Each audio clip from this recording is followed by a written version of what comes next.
Une pauvre fille porte un manteau boutonné jusqu'au cou, même en plein été. Le jeune milliardaire la remarque et lui demande « N'avez-vous pas chaud ?» Elle répond « Si, mais mon uniforme est tout déchiré. Maman a dit que nous n'avions pas d'argent pour en acheter un autre, alors je porte ce manteau pour que personne ne se moque de moi. » Il demande à voir et quand elle ouvre le manteau, il se fige en découvrant ce qui se cachait derrière ses déchirures. Avant de commencer l'histoire, n'oubliez pas de laisser un like et de vous abonner à la chaîne pour voir plus d'histoires comme celle-ci. Le ciel était dégagé lorsqu'une élégante limousine noire s'arrêta devant l'école publique de Westfield. Miles Fontaine n'aimait pas attirer l'attention. À 32 ans, ce milliardaire de la tech préférait une vie faite de calculs, de codes et de solitude volontaire. Les événements publics le rendaient tendu. Pourtant, le voilà, prenant une profonde inspiration avant de sortir de la voiture. « Bienvenue dans notre école, Monsieur Fontaine », dit la directrice, Carmen Jackson, en lui tendant la main. « C'est un honneur d'accueillir le fondateur de Fontaine Tech. » Miles hocha la tête, essayant de sourire. Son équipe de relations publiques avait insisté sur le fait que ce type de visite améliorerait son image après des mois de titres négatifs dans la presse concernant des licenciements massifs. Un don généreux aux écoles publiques, disait-il, humanise n'importe quel PDG. « Commençons la visite », suggéra la directrice Jackson en ajustant ses lunettes à monture rouge. « Notre école accueille plus de 800 élèves, la plupart issus de familles de travailleurs du quartier. » Le bâtiment était vieux mais propre. En parcourant les couloirs, Miles remarqua de la peinture écaillée dans certains coins. Les salles de classe étaient équipées d'ordinateurs obsolètes, ayant au moins 10 ans de retard sur les dernières nouveautés de sa propre entreprise. « Voici notre laboratoire de sciences », indiqua la directrice en désignant une salle dotée d'un équipement de base. « Nous faisons ce que nous pouvons avec le budget dont nous disposons. » Miles acquiesça poliment, posant quelques questions sur l'infrastructure et les besoins, mais son esprit était ailleurs, calculant combien coûterait la modernisation de l'ensemble. Peut-être 2 millions, 3 ? Une somme dont ils ne sentiraient même pas la perte, mais qui pourrait transformer cet endroit. Ils sortirent dans la cour centrale. Le soleil printanier illuminait un espace où des dizaines d'enfants couraient et discutaient avec enthousiasme pendant la récréation. Certains élèves jetèrent des regards curieux aux visiteurs dans son costume impeccable. « La cour est le cœur de notre école », déclara fièrement la directrice. « Nous avons rénové l'aire de jeu l'année dernière grâce à un don de l'association des parents d'élèves. » C'est alors que quelque chose attira l'attention de Miles. Tandis que tous les autres enfants profitaient de la chaleur de la journée en t-shirt ou veste légère, une fille était assise seule sur un banc, portant un épais manteau fermé jusqu'au cou. Elle semblait mal à l'aise, des gouttes de sueur perlant sur son front. Miles s'arrêta. La directrice continuait de parler de projets futurs, mais sa voix se transforma en un bruit de fond lointain. Il y avait quelque chose dans cette scène qui n'avait pas de sens, comme une équation avec une variable qui n'était pas à sa place. « Un instant », dit Miles, interrompant la directrice. Sans attendre de réponse, il dévia de sa trajectoire et se dirigea vers la fillette. Elle devait avoir environ 10, peut-être 11 ans, les cheveux bruns tirés en une simple queue de cheval, des yeux curieux mais lasses qui observaient l'étranger approcher. Instinctivement, elle se recula un peu. « Bonjour », dit Miles en s'arrêtant à une distance respectueuse. La fille le regarda sans répondre, serrant les bords de son manteau comme s'il s'agissait d'une armure. « N'as-tu pas chaud dans ce manteau ?» demanda Miles, une curiosité sincère dans la voix. Elle hésita, jetant des regards alentour comme si elle cherchait une issue. Finalement, elle parla d'une voix basse, presque inaudible. « Si, mais mon uniforme est tout déchiré. Maman a dit qu'on n'avait pas d'argent pour en acheter un autre, alors je porte ce manteau pour que personne ne se moque de moi. » Quelque chose dans la sincérité brute de cette réponse frappa Miles d'une manière qu'aucune réunion du conseil d'administration ni aucune négociation de plusieurs millions de dollars n'avait réussi à faire depuis des années. Il sentit un pincement au cœur, une sensation oubliée d'empathie humaine pure. Miles s'accroupit pour être à sa hauteur. « Comment t'appelles-tu » demanda-t-il avec une douceur que ses employés n'avaient jamais connue. « Tessa » répondit-elle, le regardant droit dans les yeux pour la première fois. « Je m'appelle Miles », dit-il, sans mentionner son nom de famille ni son entreprise. « Puis-je voir ton uniforme » Tessa hésita. Ses yeux scrutèrent l'homme en face d'elle, évaluant s'il était digne de confiance. Finalement, lentement, elle ouvrit la fermeture éclair du manteau. En dessous, sa chemise d'uniforme était en piteux état. Le tissu fin s'était déchiré aux coutures, et quelqu'un avait tenté de le réparer avec des morceaux de ruban adhésif transparent. Le ruban se décollait, révélant d'autres déchirures. Dans le dos, Miles pouvait voir des marques de stylo là où quelqu'un avait essayé de masquer une zone usée. Miles se figea. Dans son esprit, les chiffres dansaient, des milliards sur son compte en banque, la valeur de ses propriétés à travers le monde, des millions dépensés en voitures de luxe qu'il utilisait rarement. Et là, devant lui, se trouvait une enfant utilisant du ruban adhésif pour maintenir son uniforme scolaire. « C'est toi qui as réparé ça ?» demanda Miles, sa voix douce dissimulant la tempête de pensées qui l'agitait. Tessa hocha la tête. « J'ai appris à mettre du ruban adhésif. Parfois, ça tient une semaine avant de se déchirer à nouveau. » Miles remarqua la directrice qui s'approchait, le visage empreint d'un mélange de curiosité et d'inquiétude, mais son attention restait fixée sur Tessa. « C'est très ingénieux, dit-il sincèrement. Tu dois être vraiment intelligente. » Un petit sourire apparut sur le visage de Tessa, peut-être son premier de la journée. « Je suis la 3e meilleure de la classe en maths, dit-elle avec une pointe de fierté. « Seulement la 3e ?» demanda Miles, un léger ton taquin dans la voix. « Je serai première au prochain contrôle, répliqua-t-elle avec détermination. » Miles ressentit quelque chose de rare, une véritable connexion humaine, sans arrière-pensée ni attente. Pendant un instant, il n'était plus le milliardaire, le PDG, le visage des magazines économiques. Il était juste un adulte parlant à une enfant courageuse. « Mademoiselle Tessa, dit doucement la directrice, la récréation est presque terminée.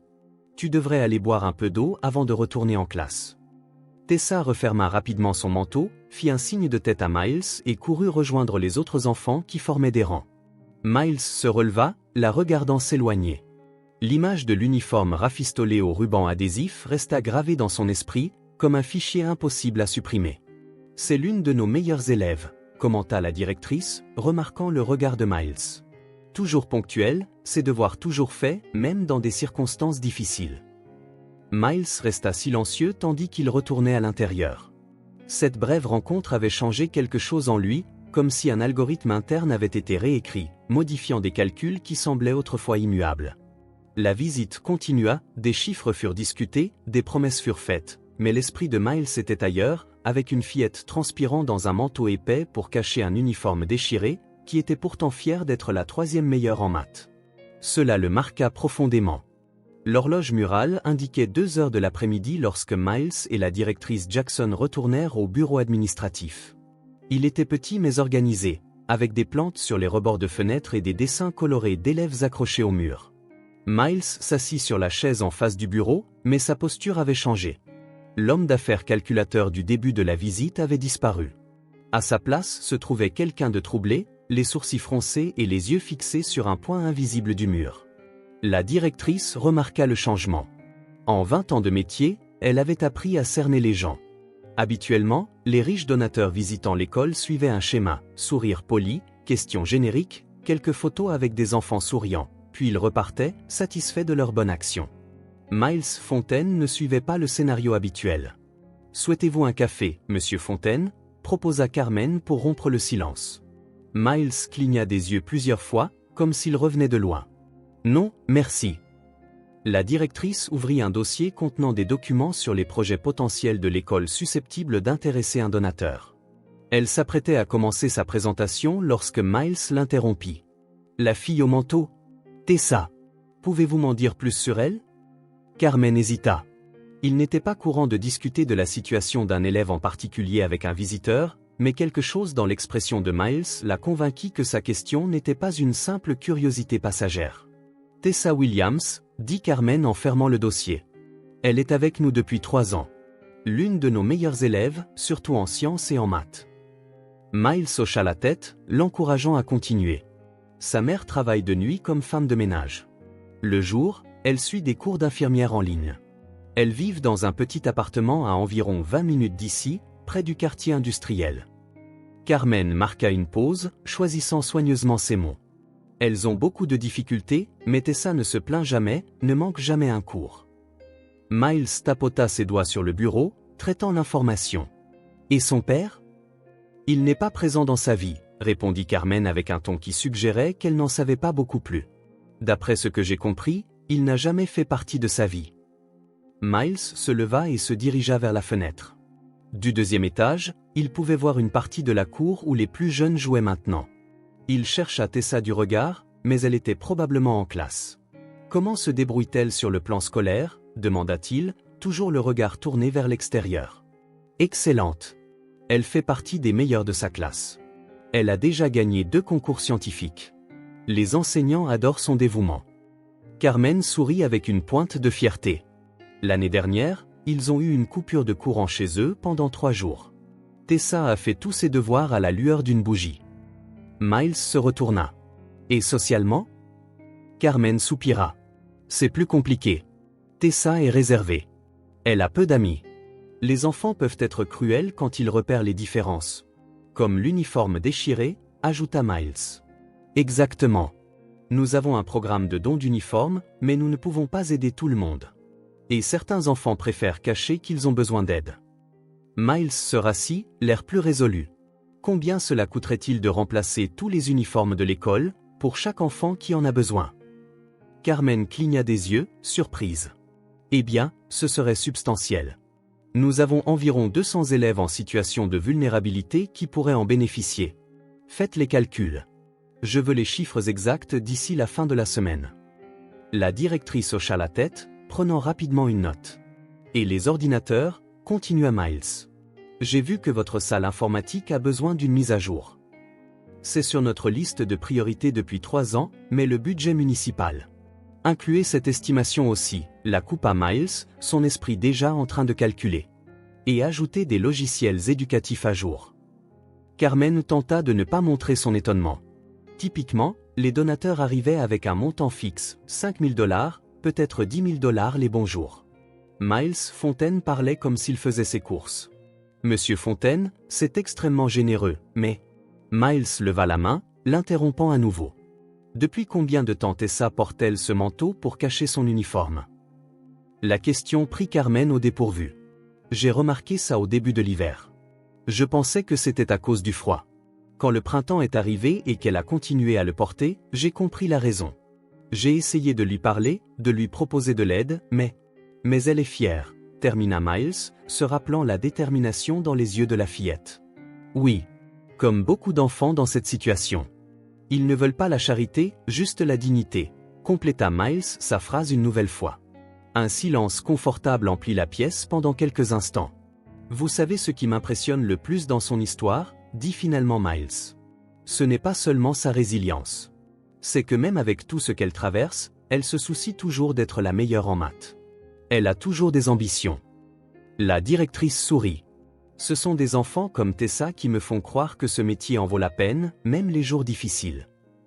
Miles hocha la tête, comprenant. Il se leva, ajusta sa veste et tendit la main. Merci pour votre temps, directrice Jackson. J'attends les rapports sur les uniformes et les ordinateurs d'ici vendredi. Carmen lui serra la main, essayant toujours de comprendre ce qui venait de se passer. Bien sûr, monsieur Fontaine. Je m'en occupe personnellement. Miles se dirigea vers la porte, mais s'arrêta avant de sortir. Il se retourna, arborant une expression qui combinait la détermination avec quelque chose de plus profond, un but nouvellement découvert.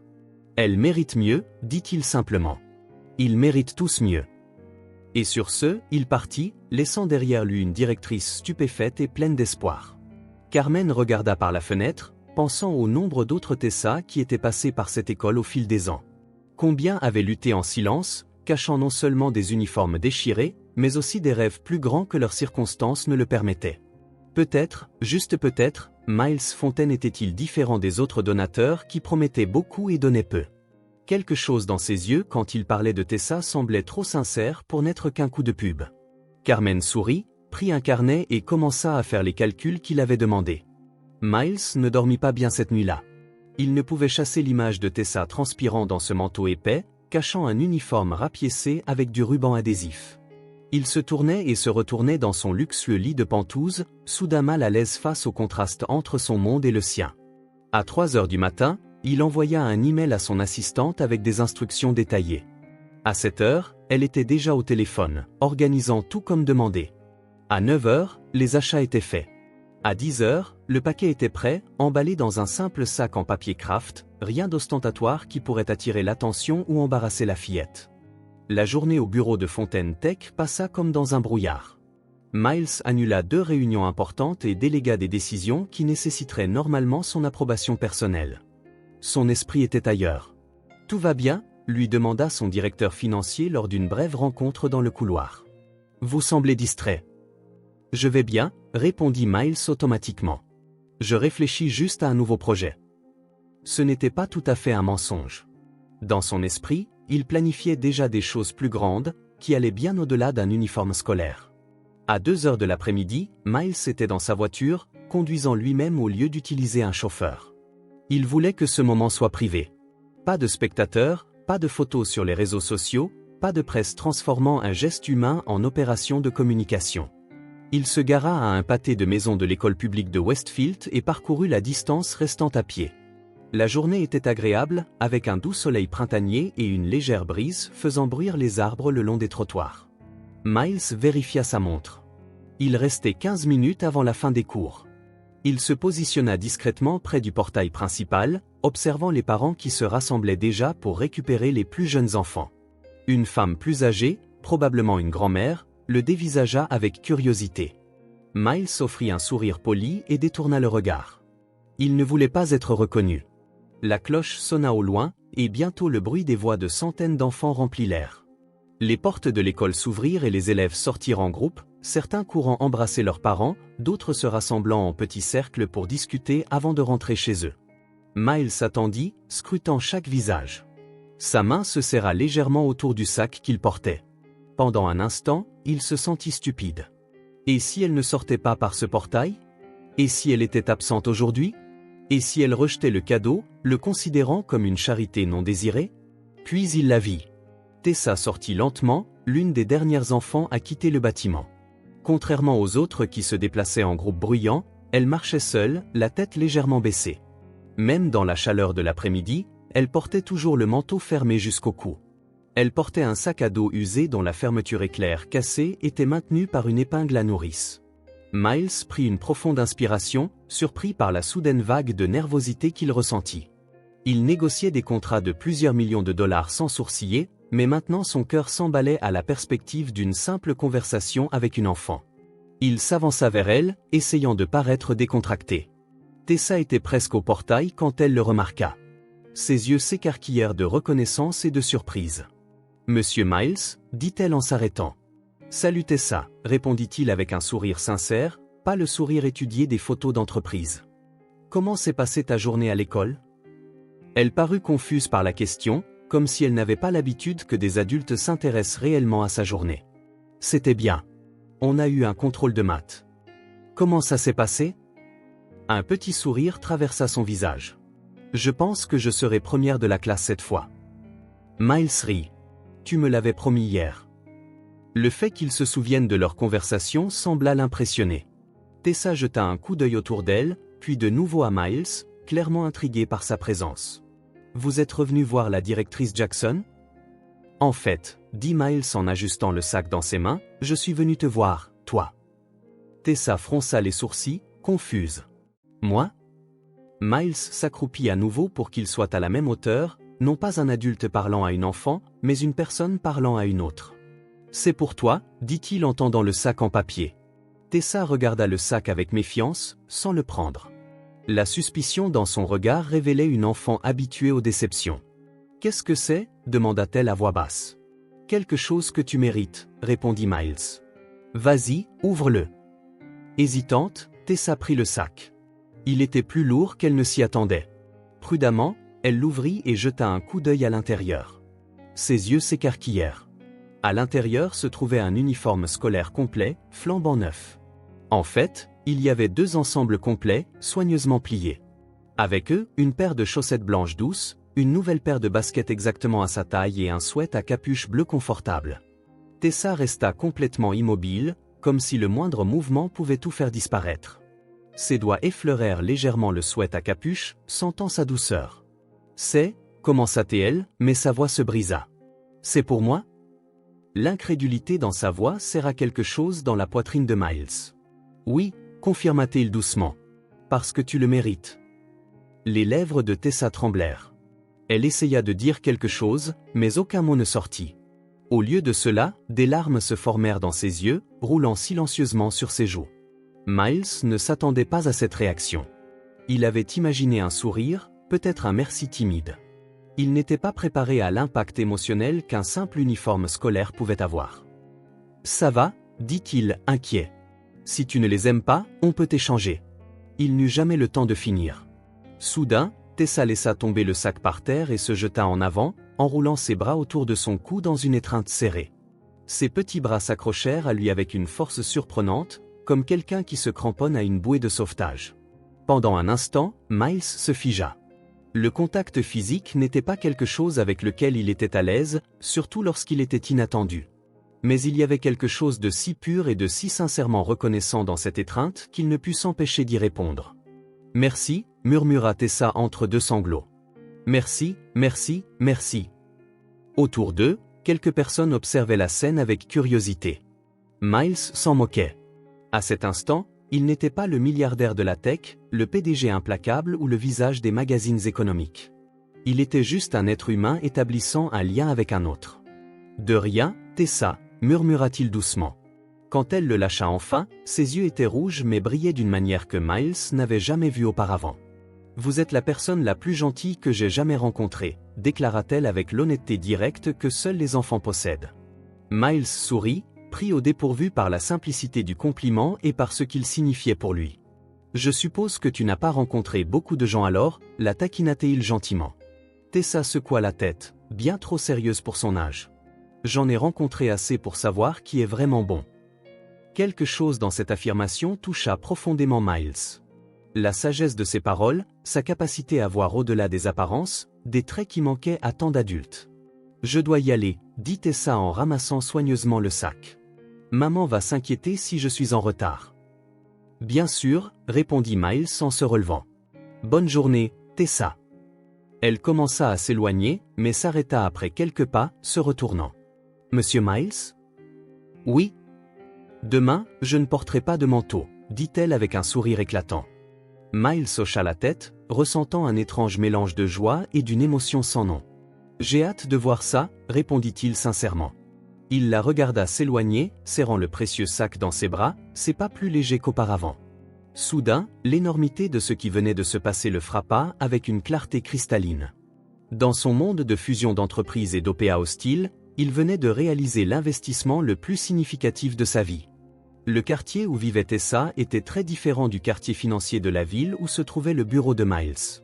De vieux immeubles s'entassaient dans les rues étroites, certains avec des façades écaillées, d'autres avec des fenêtres condamnées. Des enfants tapaient dans un ballon dans la rue, utilisant des canettes vides comme poteaux de but. Un chien maigre somnolait dans l'ombre clairsemée d'un arbre. Tessa courut les 3 pâtés de maison de l'école à son appartement sans s'arrêter une seule fois. Elle serrait le sac en papier dans ses bras comme un trésor. Plusieurs fois, elle faillit trébucher mais réussit à garder l'équilibre sans ralentir son allure. Son cœur battait la chamade, non seulement à cause de l'effort physique, mais aussi à cause de l'émotion qui la submergeait. L'immeuble n'avait pas d'ascenseur. Tessa monta les 4 étages en sautillant, ignorant l'odeur de cuisine et le son des téléviseurs provenant des autres appartements. Ce n'est qu'en atteignant le palier du 4e étage qu'elle s'arrêta pour reprendre son souffle avant d'ouvrir la porte. L'appartement 412 était petit. Un salon qui servait aussi de cuisine, une chambre que Tessa partageait avec sa mère et une minuscule salle de bain. Mais il était propre et organisé, avec des rideaux en patchwork et des plantes en pot près des fenêtres. Au mur, une citation motivante et un calendrier rempli de notes. Noël Williams était assise à la petite table de la cuisine, concentrée sur ses manuels d'infirmière.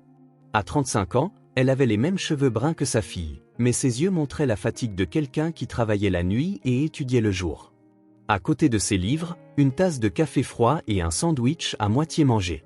Quand la porte s'ouvrit brusquement, Noël leva les yeux, surprise. « Tessa, qu'est-ce que... » ?»« Maman, regarde. Un monsieur très gentil m'a acheté des vêtements neufs, même des chaussures. » La voix de Tessa débordait d'excitation alors qu'elle se précipitait à l'intérieur, le sac en papier se balançant dans ses bras. Ses yeux brillaient d'un bonheur que Noël n'avait pas vu depuis longtemps. Noël posa son stylo, confuse. « De quoi parles-tu, chérie ? Qui ?» Mais Tessa vidait déjà le contenu du sac sur le petit canapé. En tombèrent les uniformes flambant neufs, d'un tissu de qualité qu'elle n'avait jamais pu s'offrir. Les baskets blanches immaculées atterrirent avec un bruit sourd. Le sweat à capuche bleu moelleux s'étala comme une flaque de tissu. Noël se leva et se précipita, les yeux écarquillés devant le spectacle. Ses mains touchèrent les articles avec incrédulité, comme pour confirmer qu'ils étaient réels. « Tessa, qui, comment ?» « Un monsieur très gentil, » expliqua Tessa, rebondissant presque sur place. « Il a visité notre école hier.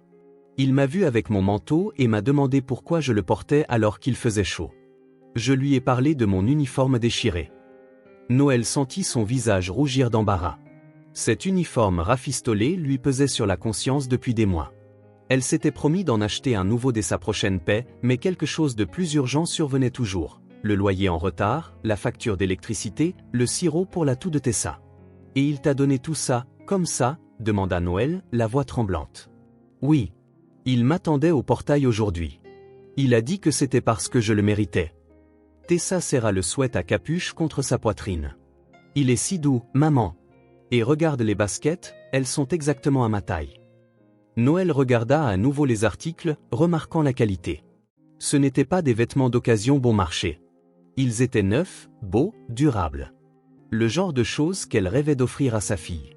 Une vague d'émotions contradictoires la submergea, la gratitude pour la gentillesse, le soulagement de voir Tessa si heureuse, mais aussi une honte profonde de ne pas pouvoir les lui fournir elle-même, et une pointe d'inquiétude. « Tessa, » dit-elle en essayant de garder sa voix stable, « tu ne peux pas accepter de cadeaux d'inconnus.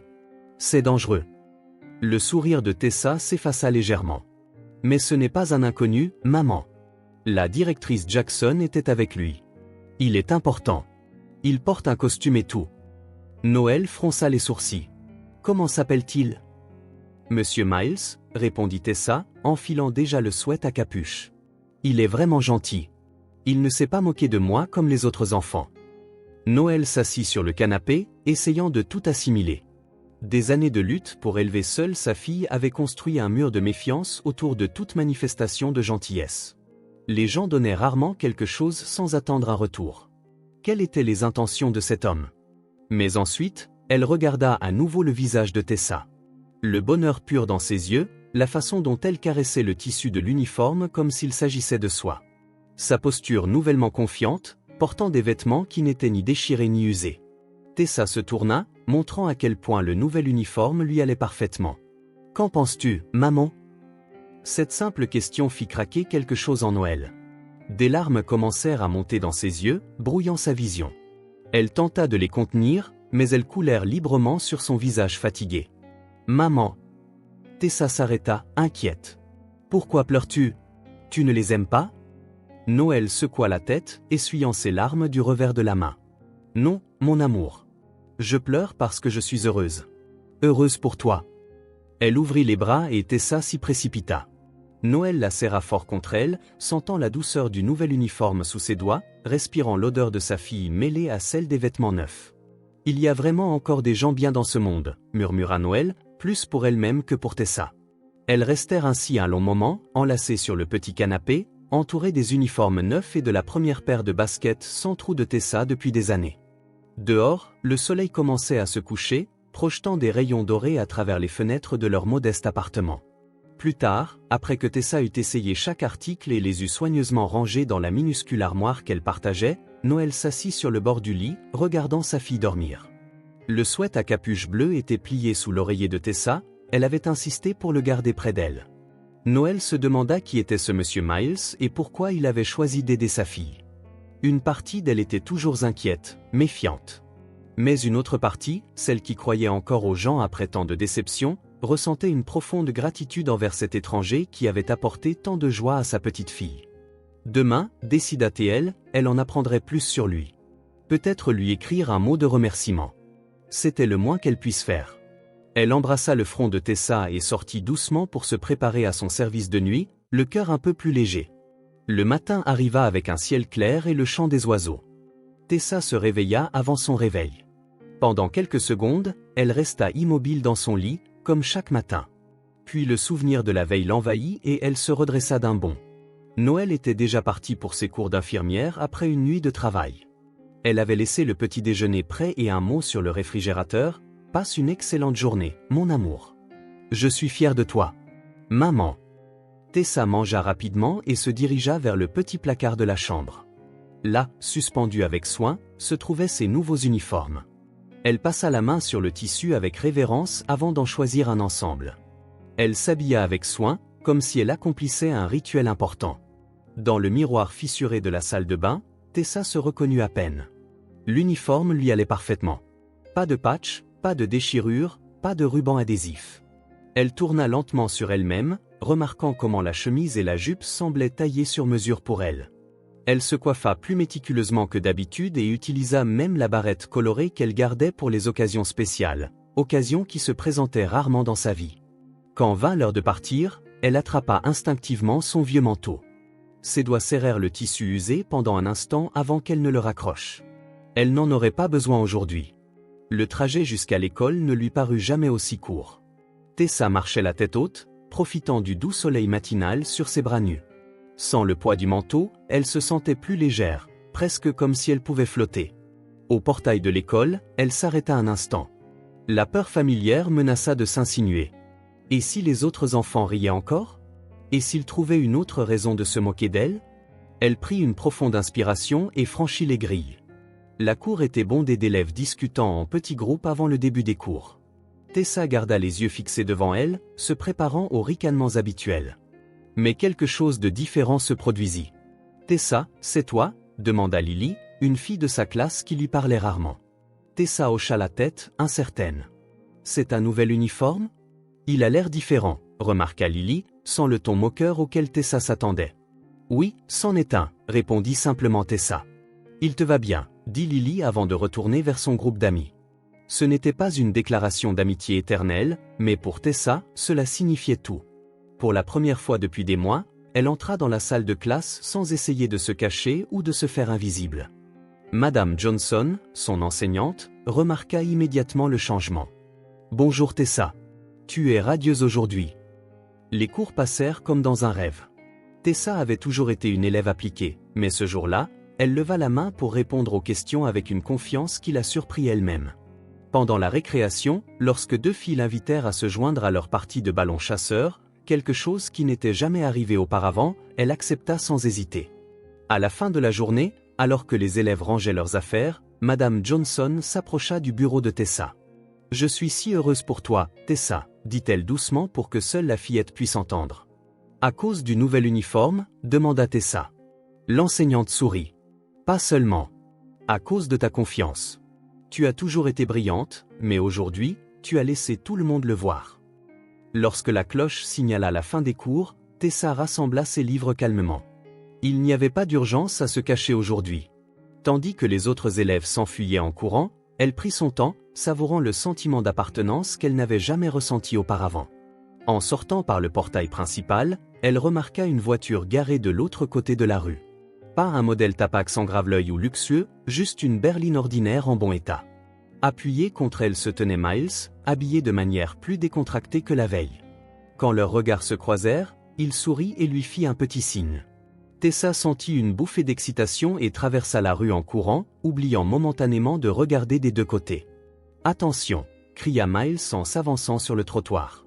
Tessa s'arrêta, vérifia la circulation, puis traversa en toute sécurité. « Monsieur Miles, vous êtes revenu !» s'exclama-t-elle, rayonnante.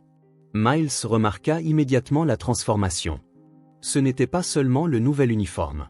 C'était sa posture, son sourire ouvert, l'énergie qui émanait d'elle. « Bien sûr que je suis revenu. Je voulais voir comment ton uniforme fonctionnait, » dit-il. « Et on dirait qu'il est parfait. » Tessa fit une petite pirouette, montrant fièrement sa tenue. Tout le monde l'a remarqué. Même Lily qui ne me parle jamais. Et deux filles m'ont demandé de jouer avec elle pendant la récréation. Miles sourit, sincèrement heureux de l'effet d'entraînement qu'un simple geste avait provoqué. « C'est super, Tessa. Et ce contrôle de maths ?» Son sourire s'élargit. « La maîtresse ne les a pas encore corrigés, mais je suis presque sûr d'avoir eu la meilleure note. » Une pause confortable s'ensuivit avant que Miles ne consulte sa montre. « Tu as faim ? Je connais un endroit qui fait les meilleures frites et le meilleur jus de raisin. » Les yeux de Tessa s'illuminèrent comme des étoiles. « Oui, s'il vous plaît, » répondit-elle avec enthousiasme. Puis elle hésita. « Mais je dois prévenir maman. Elle s'inquiète si je suis en retard. » Miles hocha la tête, respectant son sens des responsabilités. Bien sûr. Tu peux l'appeler de mon téléphone. Tessa se mordit la lèvre, embarrassée. En fait, on n'a pas de téléphone en ce moment. Il a été coupé le mois dernier. Miles enregistra cette information sans montrer de pitié ni de jugement. Je vois. Où est-elle maintenant? On peut passer la prévenir avant d'y aller. Elle a des cours d'infirmière jusqu'à 18 h, expliqua Tessa. Ensuite, elle va directement au travail. As-tu une voisine qui peut la prévenir que tu rentreras plus tard? Tessa réfléchit un instant. Madame Rodriguez, au 410. Elle a notre clé de secours. Parfait, dit Miles. Allons lui parler d'abord. Après un rapide arrêt à l'immeuble de Tessa pour laisser un message à sa serviable voisine, ils se dirigèrent vers le centre-ville. Miles conduisait prudemment, maintenant la conversation légère sur la journée d'école de Tessa. Le restaurant qu'il choisit était un endroit familial, sans prétention, avec des tables en stratifie et des banquettes rouges délavées. Ce n'était pas chic, mais il avait un charme authentique qui contrastait avec les restaurants haut de gamme que Miles fréquentait habituellement pour ses obligations professionnelles. « Je viens ici depuis que je suis étudiant », expliqua-t-il en ouvrant la porte. « Ils font les meilleures frites de la ville. » Une petite cloche tinta et une serveuse d'âge moyen les accueillit avec un sourire chaleureux. « Table pour deux? Par ici, dit-elle en les conduisant à une banquette confortable dans un coin, près de la fenêtre. Tessa regarda autour d'elle, absorbant chaque détail de l'endroit. Ses mains parcoururent le menu plastifié comme s'il s'agissait d'un objet précieux. « Commande ce que tu veux, dit Miles en remarquant son regard curieux. Elle fronça les sourcils en pleine concentration. « C'est quoi, un milkshake ?» La question prit Miles par surprise. Il était facile d'oublier que des choses qu'il considérait comme acquises pouvaient être des luxes inconnus pour d'autres. « C'est une boisson faite avec de la glace et du lait, expliqua-t-il patiemment. « C'est très bon. Tu veux essayer ?» Tessa secoua la tête. « Je pense que je vais rester sur le jus de raisin, comme vous avez dit. Maman dit qu'il ne faut pas commander des choses chères quand quelqu'un nous invite. » Miles sentit un pincement au cœur à ces simples mots. La dignité de cet enfant, même au milieu de la précarité, était une leçon silencieuse. « Le jus de raisin est un excellent choix, approuva-t-il. Et ces frites que j'ai promises? Avec un burger peut-être? » Ses yeux pétillèrent. « Je peux ?» Quand la nourriture arriva, Tessa fixa l'assiette avec émerveillement. Le burger était gros, dégoulinant de fromage fondu, et la portion de frites ressemblait à une montagne dorée. Miles remarqua qu'elle ne commençait pas à manger tout de suite. Au lieu de cela, elle regardait simplement le repas, comme pour mémoriser l'image. « Tu n'as pas faim ?» demanda-t-il. « Si, dit Tessa. Je veux juste me souvenir à quel point c'est beau. » Puis elle prit une frite et la croqua lentement, fermant les yeux pour savourer le goût. Chaque bouchée était délibérée, chaque gorgée de jus appréciée comme si c'était la dernière. « Parfois, on n'a que du riz pour le dîner, » commenta-t-elle entre deux bouchées. « Quand on a des pâtes, c'est un jour de chance. » Il n'y avait aucun apitoiement dans sa voix, juste un énoncé de faits. Miles écoutait tranquillement, sans pitié, juste une attention sincère. Maman travaille si dur. Elle nettoie les maisons des riches la nuit et étudie le jour. Elle veut être infirmière, continua Tessa en attrapant une autre frite. Quand elle le sera, on aura une vie meilleure. J'en suis sûr, dit Miles. Ta mère semble être une personne très forte et dévouée. C'est la meilleure maman du monde, déclara Tessa avec conviction. Même quand il n'y a pas de nourriture pour elle, elle en garde toujours pour moi. Miles encaissa ces mots, pensant au nombre de familles vivant des réalités similaires, complètement invisibles pour des gens comme lui qui n'avaient jamais eu à choisir entre la nourriture et le loyer. J'étudie beaucoup, continua Tessa, changeant de sujet tout en grignotant le burger. Je veux être médecin, ou scientifique, ou astronaute. Je n'ai pas encore décidé. Elle marqua une pause. Mais je sais que je veux aider ma maman. Miles sourit. Tu l'aides déjà plus que tu ne le réalises. Comment ? demanda-t-elle, la tête penchée. En travaillant dur à l'école, en restant positive même quand les choses sont difficiles. Ça aide ta mère plus que tu ne le sais, expliqua Miles. Parfois, ce dont nous avons le plus besoin, c'est de savoir que nous faisons une différence pour quelqu'un que nous aimons. Tessa réfléchit à cela en terminant son repas. La simplicité et la profondeur de la conversation surprirent Miles. Il ne se souvenait pas de la dernière fois qu'il avait eu un échange aussi honnête avec qui que ce soit. Quand ils eurent fini, Miles paya l'addition et ils sortirent dans l'après-midi ensoleillé. Sur le chemin du retour, Tessa parla de ses cours préférés, de ses rêves et des petites victoires quotidiennes qui constituaient sa vie. En arrivant à son immeuble, Miles sortit pour l'accompagner jusqu'à la porte. Dans l'entrée, avant de monter les escaliers, Tessa s'arrêta et se tourna vers lui. « Merci pour l'uniforme et les frites et pour m'avoir écouté. » « C'était un plaisir, » répondit Miles sincèrement. « Vous reviendrez » demanda-t-elle, l'espoir dans les yeux. Miles pensa à son emploi du temps chargé, aux réunions en attente, aux décisions d'entreprise qui l'attendaient. Puis il regarda cette petite fille qui venait de passer l'une des journées les plus heureuses de sa courte vie grâce à un simple uniforme et un repas. « Je reviendrai, promit-il. Peut-être qu'on pourra inviter ta maman la prochaine fois. » Le sourire que Tessa lui adressa valait plus que toutes les acquisitions et fusions qu'il avait jamais négociées. En retournant vers le quartier financier de la ville, Miles réalisa que pour la première fois depuis des années, il ne pensait pas au travail, aux cours de la bourse ou aux stratégies de marché. Il pensait à un monde où les enfants comme Tessa n'auraient pas à rafistoler leurs uniformes avec du ruban adhésif et où les mères comme Noël n'auraient pas à choisir entre manger ou nourrir leurs enfants. Plus surprenant encore, il réfléchissait à la manière dont il pourrait faire partie de la solution. L'appartement Pentouse de Miles occupait tout le dernier étage de l'un des immeubles les plus chers de la ville. Des baies vitrées du sol au plafond offraient une vue panoramique sur les lumières scintillant comme des étoiles terrestres. Décoré par un célèbre architecte d'intérieur, chaque élément avait été méticuleusement choisi, mobilier minimaliste, œuvre d'art originale, technologie haut de gamme dissimulée par un design élégant. Pourtant, cette nuit-là, Miles remarqua à peine le luxe qui l'entourait. Allongé sur son lit king size, il fixait le plafond blanc immaculé. À côté de lui, son téléphone affichait 3 appels manqués de son vice-président et 5 messages non lus concernant une acquisition potentielle en Asie. Une notification clignotait, lui rappelant une réunion du conseil d'administration à 8 heures le lendemain matin. Miles ignora tout cela. Dans son esprit résonnait une voix déterminée mais douce. « J'étudie beaucoup. Je veux aider ma maman. » Les mots de Tessa, simples et directs, avaient percé l'armure que des années dans le monde de l'entreprise avaient construite autour de lui. Ce qui le frappait le plus n'était pas seulement les difficultés matérielles auxquelles elle était confrontée, c'était la force avec laquelle elle y faisait face. Du riz comme repas principal, un uniforme rapiécé avec du ruban adhésif, pas de téléphone, une mère qui travaillait la nuit et étudiait le jour, et pourtant, aucun apitoiement, aucune défaite, juste de la détermination. Miles se leva et se dirigea vers la fenêtre. La ville brillait sous le ciel nocturne, apparemment tranquille vue de cette hauteur. Mais il savait que parmi ces lumières, des milliers de personnes comme Tessa et Noël luttaient silencieusement pour leur dignité et un avenir meilleur. Depuis combien de temps ignorait-il cette réalité, concentré sur la construction de sa fortune, l'expansion de son empire, célébrant chaque milliard supplémentaire sur son compte alors que des familles à quelques kilomètres de là devaient choisir entre le dîner ou le loyer? Il retourna dans la chambre et ouvrit le tiroir de la table de nuit.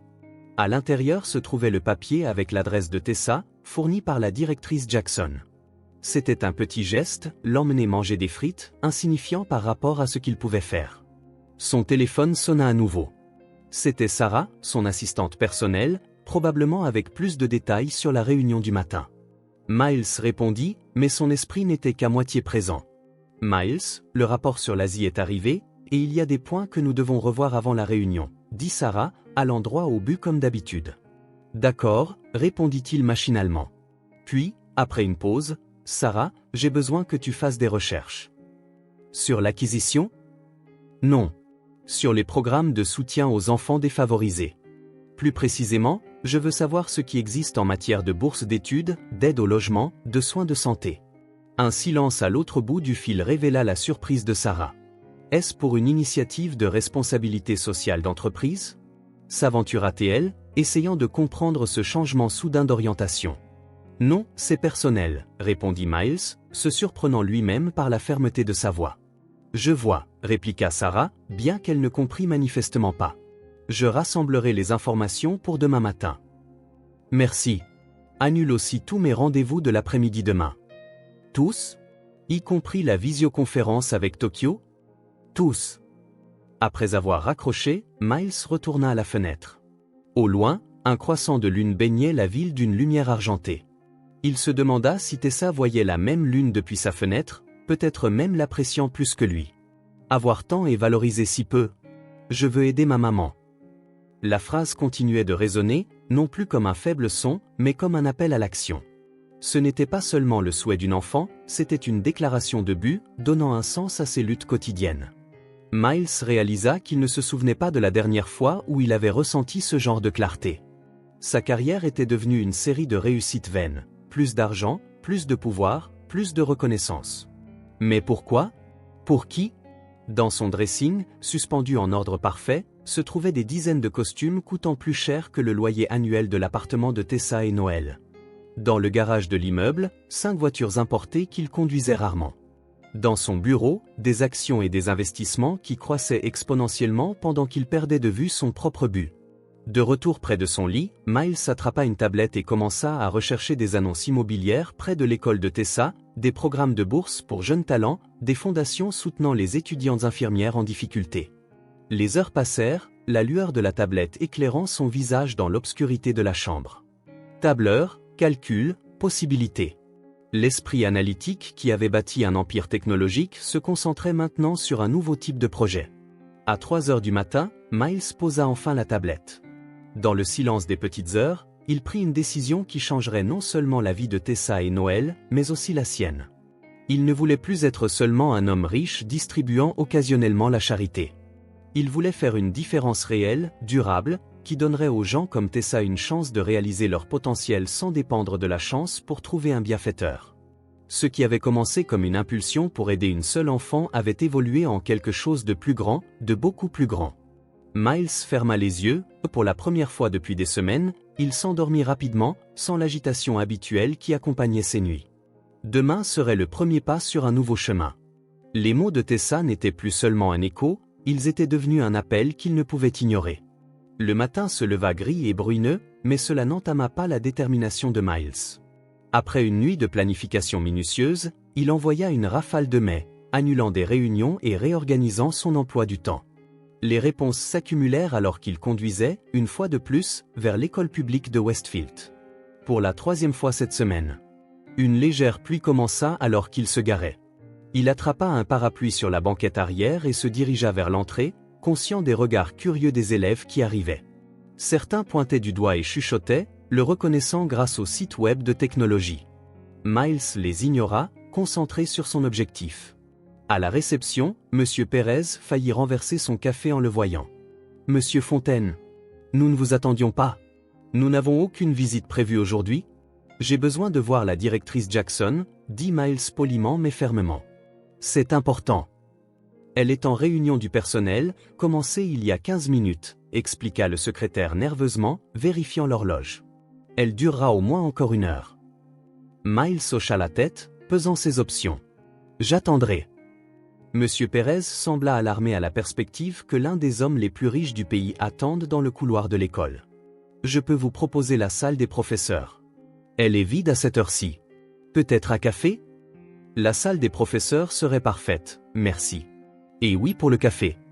Pendant l'heure suivante, Miles répondit aux emails urgents sur son ordinateur portable, regardant occasionnellement par la fenêtre les enfants arrivés pour le début des cours. Il chercha inconsciemment Tessa, mais ne la vit pas. Elle était très probablement déjà en classe. Ses pensées furent interrompues lorsque la porte s'ouvrit et que la directrice Jackson entra, l'air surprise mais posé. « Monsieur Fontaine. C'est un honneur de vous revoir. Désolé de vous avoir fait attendre. » Miles ferma son ordinateur portable et se leva. « Merci de me recevoir sans préavis. Je sais que votre temps est précieux. » Carmen sourit, un peu décontenancée par cette inversion des rôles sociaux. Habituellement, c'est elle qui reconnaissait la valeur du temps d'un visiteur. « Que puis-je faire pour vous aujourd'hui? » Monsieur Pérez a dit que cela semblait urgent. Miles alla droit au but. « Il s'agit de Tessa Williams. Depuis notre conversation, je n'ai pas pu arrêter de penser à elle et à sa mère. » L'expression de Carmen s'adoucit. « Tessa est venue aujourd'hui avec son nouvel uniforme. Je ne l'ai jamais vue aussi confiante. Ce que vous avez fait a déjà eu un impact énorme. » Mais ce n'est pas suffisant, dit Miles, son ton révélant la conviction forgée pendant la nuit. Son uniforme résout un problème immédiat, mais il ne garantit pas son avenir. La directrice l'étudia attentivement. « Qu'avez-vous en tête ? Miles commença à arpenter la pièce, organisant ses pensées. Je veux mettre en place une bourse complète pour Tessa, couvrant tous ses besoins éducatifs jusqu'à l'université. M'assurer qu'elle ait accès à des programmes extrascolaires qui développent son potentiel. Des soins de santé de qualité? Il s'arrêta, se tournant vers Carmen. Et aider sa mère aussi. Subventionner ses études d'infirmière pour qu'elle n'ait pas à travailler autant d'heures, lui permettant de se concentrer sur sa formation. Carmen ajusta ses lunettes, traitant l'ampleur de sa proposition. C'est extraordinairement généreux, Monsieur Fontaine. Ce n'est pas de la générosité, corrigea Miles. C'est un investissement dans le potentiel humain. La directrice le considéra un long moment avant de parler. Puis-je vous demander pourquoi Tessa? Nous avons beaucoup d'élèves dans des situations similaires, voire pires. C'était une question juste, et Miles s'y était préparé. Pourtant, il hésita, cherchant des mots qui transmettraient la profonde transformation interne qu'il vivait sans paraître sentimental ou manipulateur. Il y avait quelque chose en elle, une détermination qui m'a rappelé moi-même enfant, dit-il finalement. Et pour être tout à fait honnête, je prévois d'étendre ce programme plus tard à d'autres élèves. Mais je veux commencer par elle, apprendre de ce processus, comprendre les besoins réels avant de passer à l'échelle supérieure. Carmen hocha la tête, semblant satisfaite de la réponse. Et pour les autres enfants, en attendant? Les nouveaux uniformes et les ordinateurs mis à jour dont nous avons discuté sont toujours en cours, l'assura Miles. En fait, je veux accélérer ces améliorations. La directrice sourit, sincèrement impressionnée par son approche. Pour que ce plan fonctionne pour Tessa, j'ai besoin de parler directement à sa mère, poursuivit Miles. Je veux vraiment aider, mais j'aurai besoin de sa coopération.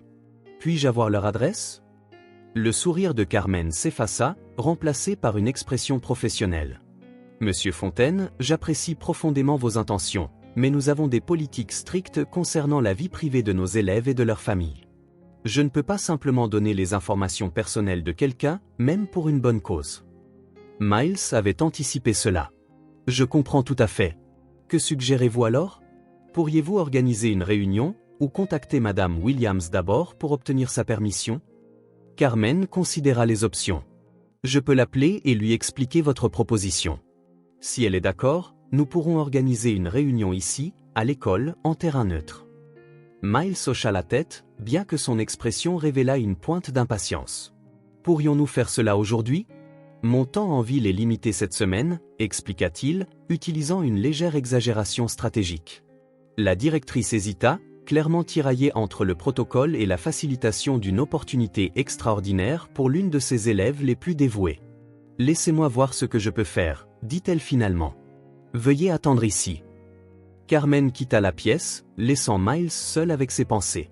Par la fenêtre, il regarda des enfants faire ce qui ressemblait à un cours de gym à l'extérieur. La vie semblait plus simple à cet âge, pensa-t-il, jusqu'à ce qu'il se souvienne que pour des enfants comme Tessa, elle l'était rarement. 10 minutes plus tard, la directrice revint, son expression indéchiffrable. « J'ai réussi à joindre Madame Williams, dit-elle. Elle est chez elle aujourd'hui, étudiant pour un examen important. Je lui ai donné les grandes lignes de votre offre. » demanda Miles avec impatience. « Elle est méfiante, comme on pouvait s'y attendre.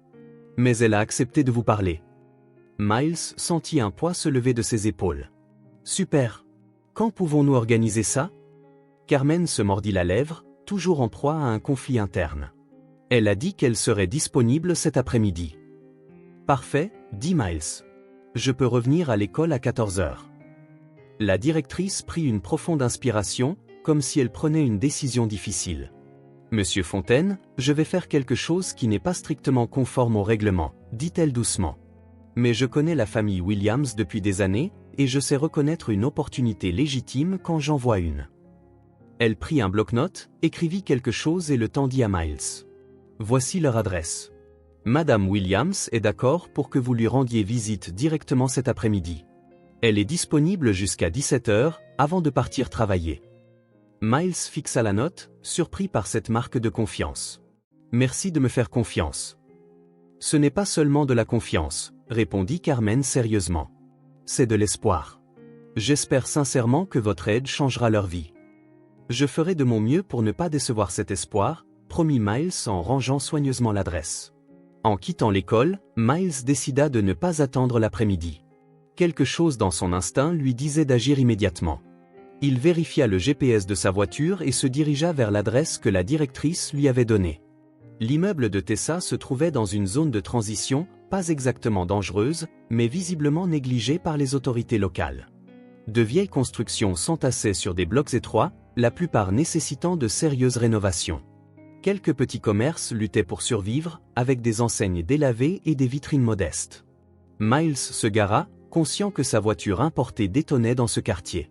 Il la verrouilla et se dirigea vers l'immeuble de 4 étages indiqué sur le papier.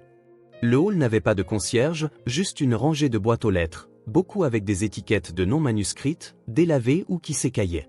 Il trouva l'appartement 412 au 4e étage et commença à monter les escaliers, remarquant la rampe desserrée par endroits. À chaque étage, il repéra des détails révélateurs, une ampoule grillée que personne n'avait remplacée, des dégâts des eaux formant des taches de moisissure, l'odeur de cuisine mêlée à celle des produits de nettoyage. Pourtant, il vit aussi des signes de dignité. Un paillasson bien placé devant une porte, des plantes soigneusement entretenues, des dessins d'enfants scotchés aux entrées. Au 4e étage, il s'arrêta devant la porte 412, ressentant une nervosité inattendue. Il prit une profonde inspiration et frappa 3 fois doucement. Il entendit du mouvement à l'intérieur, puis la porte s'ouvrit partiellement, retenue par une chaîne de sécurité. Une jeune femme, probablement dans la mi-trentaine, le regarda avec lassitude. Elle avait les yeux expressifs de Tessa, bien que plus fatiguée. « Monsieur Fontaine ?» demanda-t-elle, sa voix révélant un mélange de curiosité et d'appréhension. « Oui, c'est moi », confirma Miles. « Vous devez être Noël Williams. La directrice Jackson m'a dit que vous acceptiez de me parler. » Elle l'étudia un instant, comme pour vérifier qu'il était bien celui qu'il prétendait être. Puis elle referma la porte pour défaire la chaîne. « Entrez, s'il vous plaît » dit-elle en ouvrant complètement la porte. « Désolé pour la méfiance, nous n'avons pas l'habitude d'avoir, eh bien, des gens comme vous par ici. » Miles pénétra dans le petit appartement, immédiatement frappé par le contraste entre la structure négligée de l'immeuble et l'intérieur méticuleusement entretenu. L'espace était minuscule, un salon-cuisine combiné, un court couloir menant vraisemblablement à une chambre et une salle de bain. Mais chaque centimètre carré était utilisé efficacement et maintenu avec un soin évident. Des manuels d'infirmières étaient soigneusement empilés sur la table, un tableau d'affichage au mur présentait les récompenses scolaires de Tessa et un calendrier rempli de notes. Des plantes en pot improvisées apportaient de la vie à cet espace modeste. « Asseyez-vous, je vous en prie », proposa Noël en désignant le petit canapé. « Voulez-vous un café ou de l'eau ?»« Un café serait parfait, merci », répondit Miles en s'asseyant prudemment.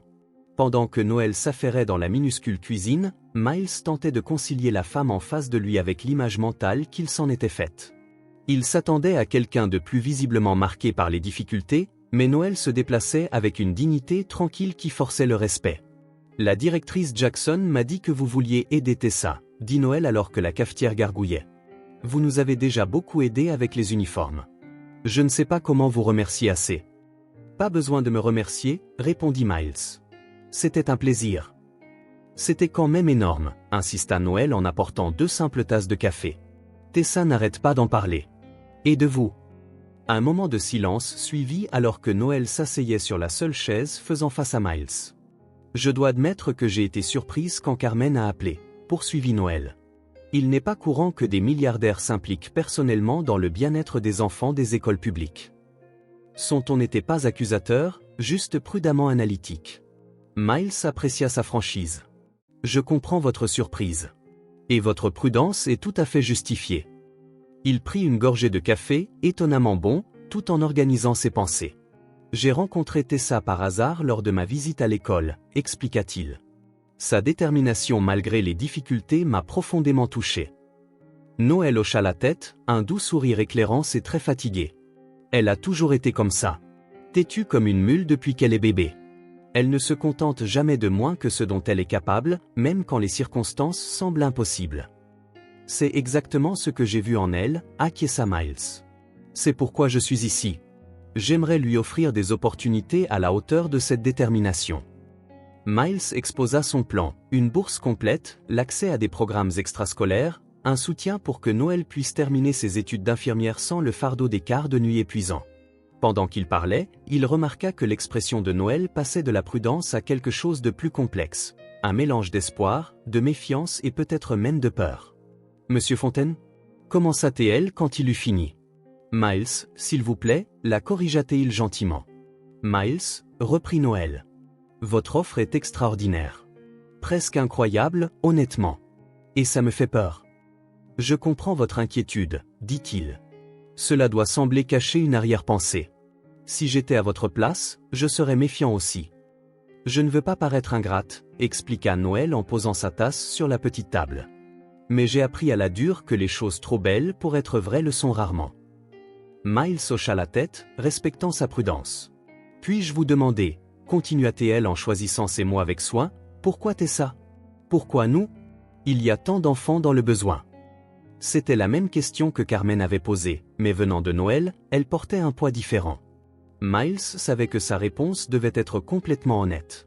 La vérité, c'est que rencontrer Tessa a été un tournant pour moi, commença-t-il. J'ai passé des années à accumuler des richesses, à bâtir une entreprise, à courir après le succès comme si c'était une fin en soi. Quelque part en chemin, j'ai perdu de vue mon but. Il marqua une pause, surpris par sa propre franchise. Quand j'ai vu Tessa porter ce manteau épais dans la chaleur pour cacher son uniforme rapiécé avec du ruban adhésif, tout en étant déterminée à être la première de sa classe en maths, quelque chose a changé en moi. Noël écoutait attentivement, ses yeux évaluant chaque mot. Je me rends compte que mon explication peut sembler sentimentale ou vague, admit Miles.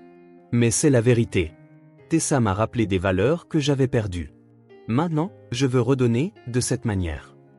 Alors qu'il terminait de parler, son regard tomba sur une photographie posée sur une étagère voisine. Parmi les rares objets décoratifs de l'appartement se trouvait un cadre simple, partiellement dissimulé par une petite plante en pot. Miles se leva, attiré par quelque chose de familier dans l'image. Sur la photo, une Noël plus jeune tenait un bébé nouveau-né, vraisemblablement Tessa. À côté d'elle se tenait un jeune homme, le bras passé autour de ses épaules, souriant à l'appareil photo. Le monde sembla se figer autour de Miles. Le sang battait à ses tempes tandis que son cerveau traitait le visage sur la photographie. Un visage qu'il n'avait pas vu depuis plus d'une décennie, mais qu'il connaissait mieux que le sien. « Est-ce que c'est » commença-t-il, sa voix défaillant presque. « Est-ce que c'est Nathan » Il entendit Noël laisser tomber quelque chose, probablement sa tasse, mais il ne pouvait détacher ses yeux de la photo. « Vous le connaissiez » demanda Noël, sa voix tremblante de choc.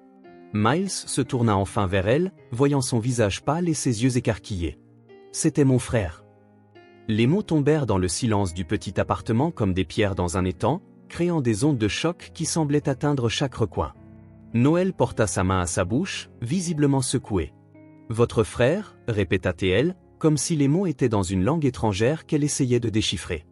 Miles prit le cadre, fixant le visage familier que le temps n'avait pas effacé de sa mémoire. Le même sourire légèrement de travers, les mêmes yeux qui pouvaient être gentils ou impénétrables selon son humeur. « Ce n'est pas possible » murmura Noël, encore sous le choc. Nathan n'a jamais mentionné avoir un frère. Il ne parlait jamais de sa famille. « Ça lui ressemble bien » répondit Miles tristement. Nathan était un expert pour se réinventer, pour laisser le passé derrière lui. Noël s'affaissa sur le canapé, les yeux fixés sur Miles comme si elle le voyait pour la première fois. D'une certaine manière, c'était le cas.